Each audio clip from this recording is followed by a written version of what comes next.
The Constitution says that the Vice President of the United States oversees the process of counting the Electoral College votes. The former president wanted Pence to reject the votes and either declare Trump the winner or send the votes back to the states to be counted again. And Mike Pence, I hope you're going to stand up for the good of our Constitution and for the good of our country. And if you're not, I'm going to be very disappointed in you. I will tell you right now.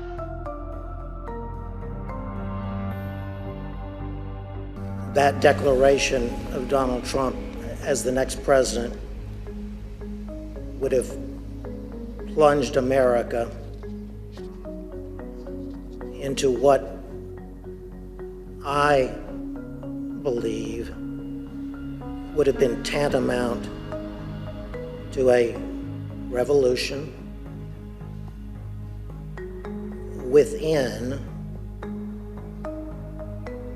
a constitutional crisis in America. And critically, no vice president in 230 years of history had ever claimed to have that kind of authority, hadn't claimed authority to reject electoral votes, had not claimed authority to return electoral votes back to the states. In the entire history of the United States, not once had a joint session ever returned electoral votes back to the states to be counted.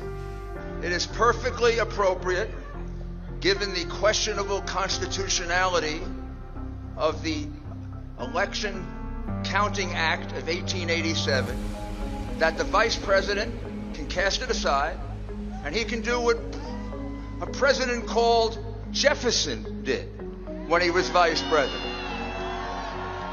He can decide on the validity of these crooked ballots. And all we are demanding of Vice President Pence is this afternoon at 1 o'clock, he let the legislatures of the state look into this so we get to the bottom of it and the American people know whether we have control of the direction of our government or not. Even Dr. Eastman knew his theory didn't hold water. Mr. Jacob, you discussed and even debated this theory at length with Dr. Eastman. Did Dr. Eastman ever tell you what he thought the U.S. Supreme Court would do if it had to decide this issue? We had an extended discussion, an hour and a half to 2 hours on January 5th. And when I pressed him on the point, I said, John, if the Vice President did what you were asking him to do, we would lose 9-0 in the Supreme Court, wouldn't we? And he initially started it, well, I think maybe you would lose only 7-2. And after some further discussion, acknowledged, well, yeah, you're right, we would lose 9-0. What would have happened to our democracy if Vice President Pence had gone along with this plan and certified Donald Trump as the winner of the 2020 election?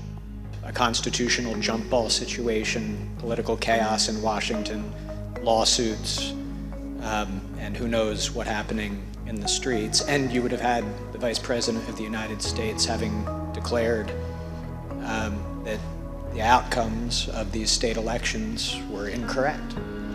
So for all of those reasons, there would have been significant short-term consequences. But in the long term, we would have established a situation where a vice president would have asserted that one person could have the authority to determine the outcome of an election, which is antithetical to everything in our democracy. It's antithetical to the rule of law. And so it would have been